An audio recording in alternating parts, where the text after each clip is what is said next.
Okay. Good afternoon, everybody. My name is Albert Garcia. I'm the Chief of Police for the Levelland Police Department. Well, first of all, thank y'all for attending our press conference right now where we want to give y'all information about a tragic event that happened yesterday morning here in Hockley County. I do want to preface this with information right off the bat to just let y'all know that this is still an ongoing investigation as far as the accident scene is concerned, those kind of things like that. So there may not be information that we would be able to release in regards to those kind of matters, but we do want to provide y'all information as far as what we can of what took place yesterday morning at approximately 10 o'clock here in Hockley County. So I do want to introduce and let you know that I've got Sheriff Ray Cyphers here with me to help set up the scene and give y'all information as far as what took place, and then we'll take a few questions and help to kind of clarify any information that y'all may be lacking at that point. Okay, so at this point I'm going to go ahead and have Sheriff Ray Cyphers come up and kind of set up the scene for y'all at this point. Okay. All right, Ray Cyphers, last name is spelled S-C-I-F-R-E-S, and Sheriff Hockley County. So how all of this sort of transpired. The initial call that came in yesterday was for a deceased animal on the roadway. This was about 9:15 in the morning, 9:14 I believe was the time of call, and it was at an unspecific location on North 385. So it could be in the city or outside of the city going north. For us, those intersections start at 114 and 385, and the addresses go up from there. Animal Patrol officers went to go look for this large dog that was deceased in the roadway. They were worried about a traffic hazard. That's why the individual called in. They had searched beginning from that College Avenue 114 area going north, and then located the animal in the 1800 block of North 385. And that's about a mile to a mile and a half outside of the city limits. Given the nature of the call, that this was a large dog in the roadway, they were concerned about traffic hazards and further crashes. They went to go see if they could find it and remove the animal from the road. At 10:09, we received a 911 call of a major crash. That's how it came in. Possibly one deceased on scene, but major injuries by parties involved. 2 vehicles. When first responders arrived, EMS, fire, sheriff's office, police department, everybody was dispatched to respond. Traffic control set up, assessment of all those involved. We located 2 vehicles, one parked on the east side of the roadway and one on the west side of the roadway. One individual was not in the vehicles. One was still inside of the Levelland city vehicle, and the driver was still inside of the pickup. Emergency medical was administered to all parties that they could. Aero care was requested to come in for one due to the nature of the injury sustained by one party. EMS transported one by ground. So Aero care transported one out to Lubbock with critical injuries, and then one was transported by ground to a local hospital and was treated and released for minor injury. After that, DPS was contacted. Texas Department of Public Safety, the Highway Patrol, is conducting the crash investigation. As is normal for us, anything outside of the city limits, and particularly involving an agency vehicle, that would normally default to DPS to investigate that crash. So they are conducting any investigation into causation, where the vehicles were when this occurred, how this occurred, and what may be the outcome of this going forward. That will be up to the Department of Public Safety. The Sheriff's Office, the Police Department are all cooperating with anything that they need to provide any video we may have from our units and statements from our personnel who responded to that scene. I can tell you that the effort on scene was very much a cooperative between fire and EMS, and with the nature of some of the injuries, even sheriff's deputies were involved in giving emergency medical treatment to those that were involved. And I think in one case was key in that, with outside personnel assisting to make this happen. Related to that scene, after everybody was transported, control of that crash investigation, the highway was closed down about 6:25 last night. 385 was open again for normal north and south traffic after about 6:30. Beyond that, related to the crash itself, there's not much else to report at this time. Anything you wanted to to add to. Not in regards to the actual accident scene. I'd like to share with y'all now a little bit of information about our staff members that were involved in the this tragic event. Once again, tragedy has struck Levelland, the city of Levelland.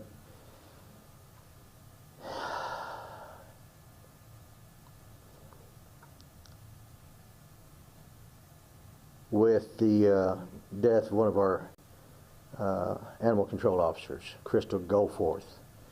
Crystal had been employed with the city of Levelland for about a little over 3 years now. She was our senior dispatch, or our senior animal control officer. She died on scene, and she is going to be missed. Her partner at that particular time, because family members have already been identified or have already been notified, we'll go ahead and let you know that Jonathan Quarter is her partner, who was also in the vehicle to assist her with removing this large dog from the roadway. He sustained critical injuries, as the sheriff has reported already, was unresponsive and had to be removed from our patrol unit because of the efforts from the Levelland Police Department, Hockley County Sheriff's Office, Levelland EMS, Covenant EMS, and Levelland Fire. They were able to stabilize him so that he could be transported via AeroCare to University Medical Center, where he is in critical condition at this time. His family members are there with him at this point as well, and we're asking for everyone to please remember to keep them in prayer while they're going through this tragic time. In addition to that, we want to remind everyone of, again, Crystal Goforth, who tragically lost her life just trying to do her job and trying to make sure that the roadways were safe for others to travel. Again, we want to make sure that people understand to keep her family in their thoughts and prayers as her husband and her children go through this event. So with that said, our Levelland Police Department has been struck with this tragic event once again, and we are mourning the loss of our senior dispatcher, or our senior ACO. We want to also remember that there was, while the event has critically injured and taken one of ours, there was another party involved, and we want to say that we hope and pray that the gentleman in that other vehicle, he and his family are okay, and that they are recovering and are going to be fine. And again, they're in our prayers, and hope that they're going to be fine as well. We want to make sure that we thank the people that were involved during this event. And you know, it's not uncommon for us in Hockley County to come together as a very strong family and group, as we always do. And so it's important that that we thank those that showed up and helped during this event, from the first caller who witnessed the crash and ran out to try to administer as much first aid and immediate assistance as she could, to Levelland Covenant EMS, AeroCare, Hockley County Sheriff's Office, Levelland Fire Department, of course all of my staff that responded out there.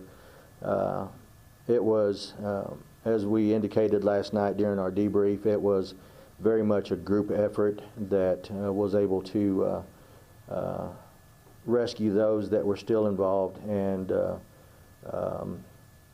again, we want to thank them for being part of that that rescue. So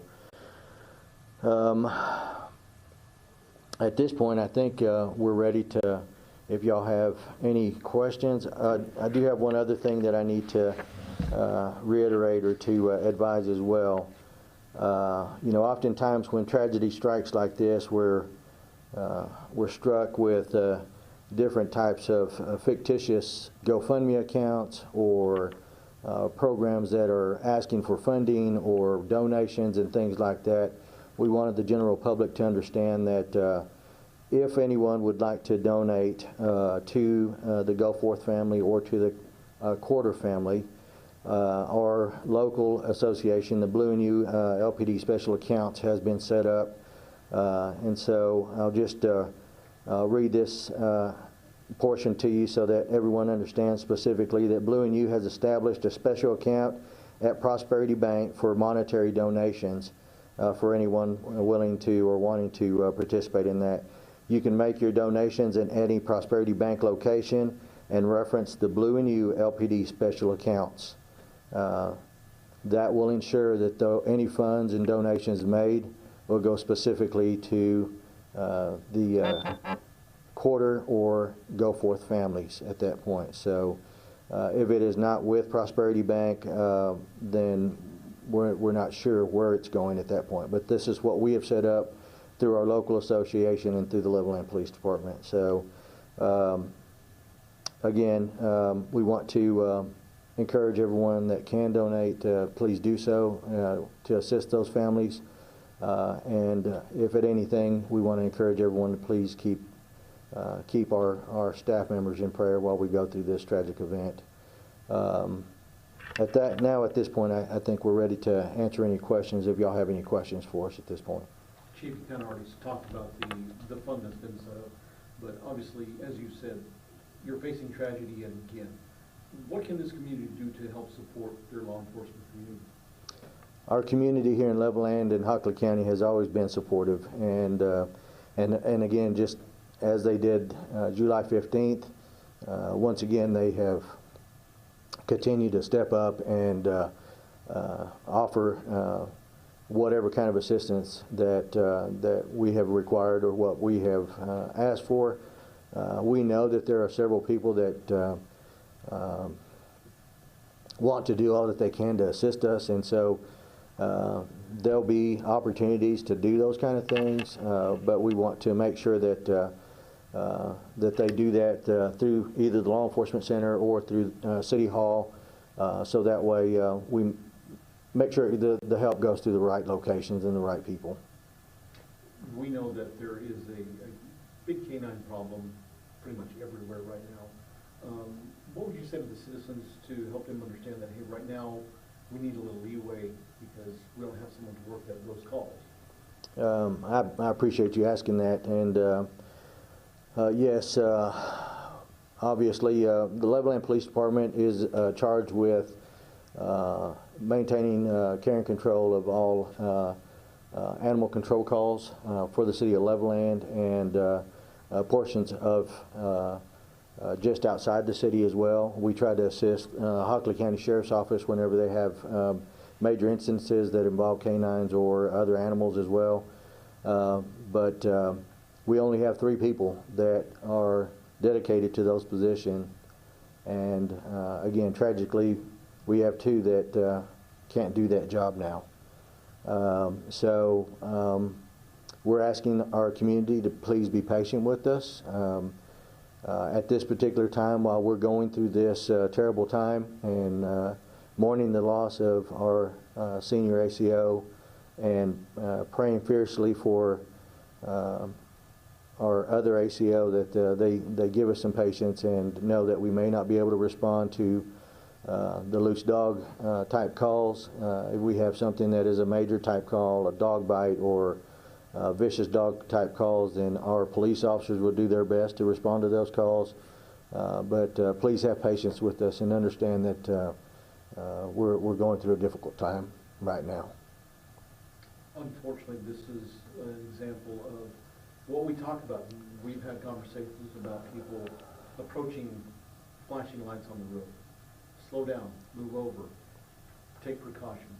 Unfortunately, this is an example of what you need people to do on the roads. Yes, sir. That's exactly right. When you see flashing lights out on the side of the road, whether they're regardless of whether they're flashing red and blue lights, We do have state statutes that protect emergency personnel that are out there on the side of the roads that are doing their jobs, such as record services and police officers, fire services, emergency medical services, those kind of things like that. So please remember, when you see flashing lights on the side of the road, there are public safety personnel out there that could be walking and out of their vehicles. So state law would dictate you should slow down to at least 20 miles below the posted speed limit, or move over to the other lane, including slowing down, those kind of things like that. So be cautious and be aware of those kind of flashing lights when we're